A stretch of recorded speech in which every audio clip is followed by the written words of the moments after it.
안녕하세요. 김대영의 혈액사랑 혈액내과 전문의 김대영 교수입니다. 오늘 이 시간에는 자가조혈모세포 이식의 첫 번째 단계인 자가조혈모세포 채집에 대해서 설명을 드리겠습니다. 자가조혈모세포 이식은 실제 두 단계로 이루어지는데 본인의 자가조혈모세포를 채집하는 단계고 그 다음에 이것을 실제로 주입해서 이식하는 그런 두 개의 단계로 이루어집니다. 그래서 이 채집하는 단계에 한 번 입원하셔야 되고 그 다음에 이거를 실제 주입하는 단계에서 두 번째 입원을 하셔야 됩니다. 자, 그러면 이 채집하는 단계에 대해서 설명을 드리겠습니다.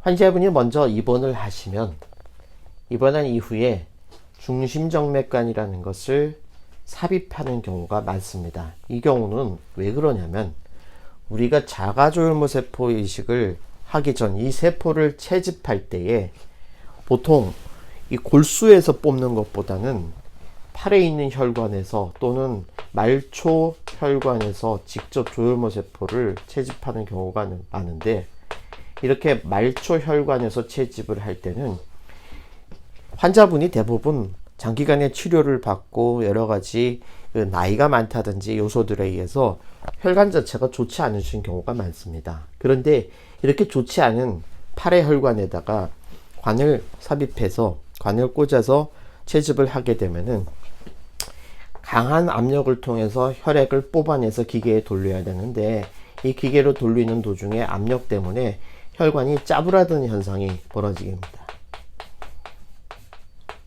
그러면 이게 채집이 순조롭게 되지를 않습니다. 혈관이 짜부라들면서 더 이상 혈액이 몸 밖으로 나오지 않으면서 그냥 기계가 돌아가지 않는 그런 상황이 되기 때문에 이런 것을 막고자 보통 중심정맥관이라는 것을 삽입하게 되는데 이 중심정맥관을 삽입하는 과정이 그렇게 어렵고 복잡하지는 않지만 사실 번거롭고 불편한 것은 사실이죠. 보통 많이 사용하는 중심정맥관은 병원에 따라서는 히크만관을 사용하기도 하고 또 펌캐스라고 해서 투석을 할 때 쓰는 관을 사용하기도 하고요. 또는 이 헤모캐스라고 해서 펌캐스보다는 조금 더 임시적으로 사용하는 그런 관들을 사용하기도 합니다. 어쨌든 이런 관들 중에서 어떤 쪽이든지 조금 편리하게 또 우리가 안전하게 안정적으로 사용할 수 있는 관을 보통 여러분들의 가슴에다가 삽입을 하게 되는데 왼쪽 가슴이나 오른쪽 가슴이나 이런 가슴에다가 삽입을 해서 혈관 안으로 관을 집어넣고 이러한 이 채집 과정을 하게 됩니다. 그럴 때에 이 중심정맥관을 삽입하는 과정에서 몇 가지 합병증들이 일어날 수 있겠죠. 우선은 이 중심정맥관이 들어가면서 기흉이라는 공기가 허파에 들어가는 합병증도 생길 수 있고 피가 나면서 생기는 혈흉이라는 그런 합병증도 생길 수가 있습니다. 또 균 감염이 생기는 현상도 일어날 수 있겠고 또 일단 아프죠. 통증이 생길 수도 있습니다.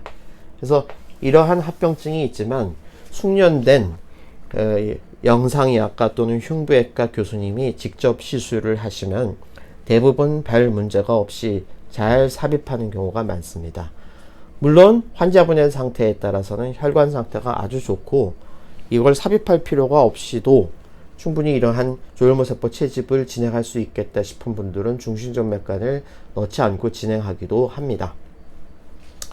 자, 이 중심정맥관의 삽입은 또 시기적으로 병원에 따라 조금 다를 수 있는데 이 다음에 하는 치료 이전에 하는 경우도 있고 또 이후에 하는 경우도 있어서 반드시 중심정맥관 삽입을 하고 그 다음에 다음 치료를 하는 것은 아니라는 것도 여러분들이 이해해 주셨으면 좋겠습니다. 이 중심정맥관 삽입은 사실 이 채집하는 과정 전에만 이루어지면은 큰 문제가 없겠습니다.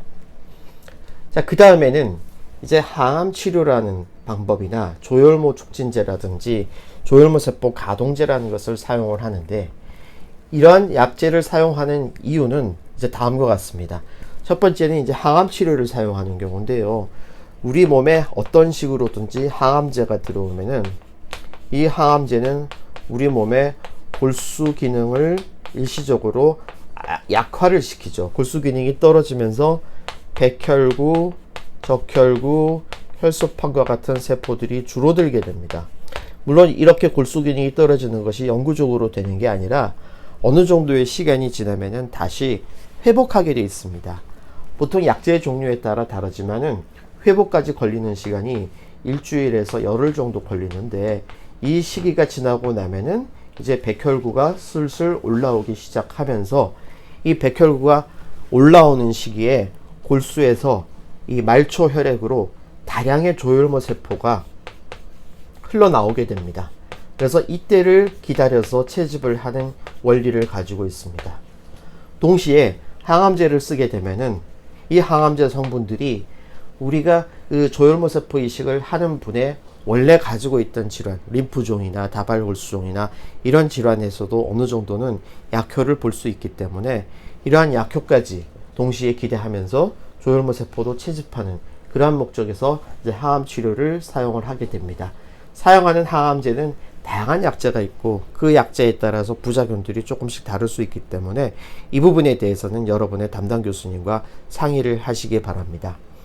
저희가 많이 사용하는 사이클로포스파미드라는 그런 약은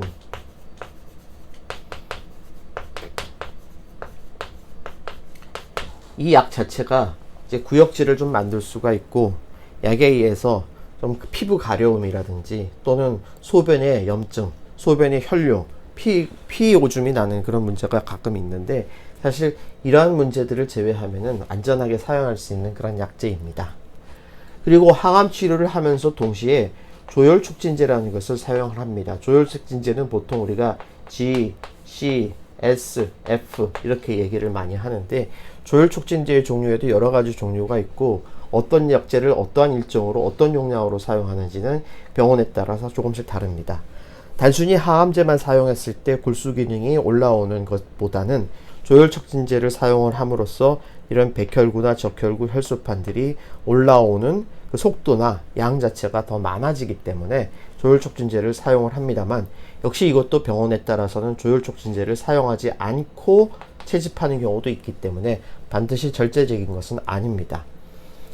또 어떤 병원은 항암 치료를 하지 않고 그냥 조혈 촉진제만 사용하는 경우도 있습니다. 어쨌든 이 두 개가 서로 상호 보완제이기 때문에 항암 치료만으로도 사용할 수 있고 조혈 촉진제만으로도 사용할 수 있고 두 개 다 사용할 수도 있는데, 이거는 여러 가지를 고려를 해야 되겠죠. 이 조혈 촉진제가 가지고 있는 대표적인 부작용은 이제 골수 기능이 회복되면서 심한 근육통과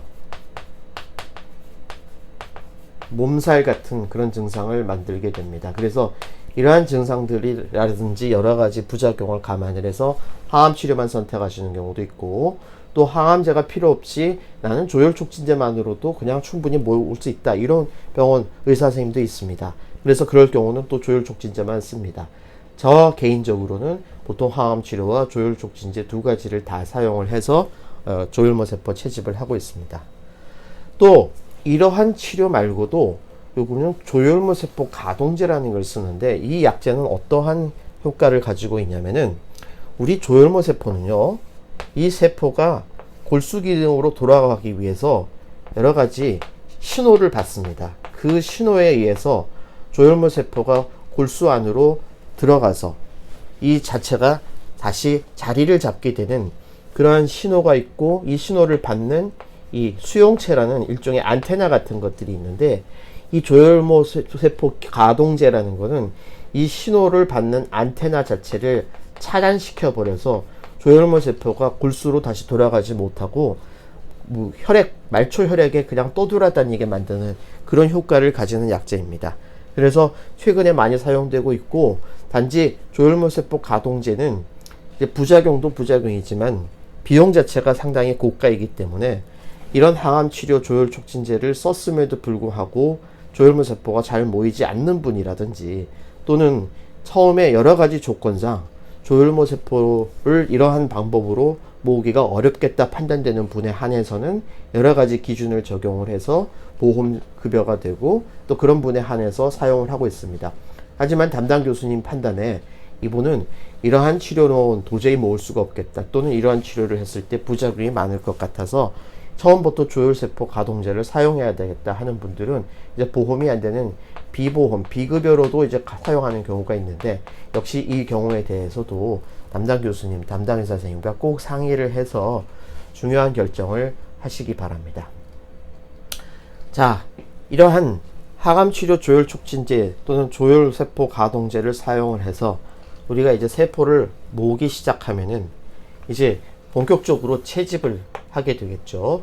보통 이 채집의 과정은 최근에는 말초 혈액에서 많이 하게 되는데, 과거에는 이 말초 혈액에서 모으지 못하는 그런 경우, 또는 말초 혈액에서 모았는데 충분하지 않은 경우에는 이제 자가 조혈모 세포 이식도 본인의 골수에서 직접 조혈모 세포를 채집하는 경우도 있었습니다.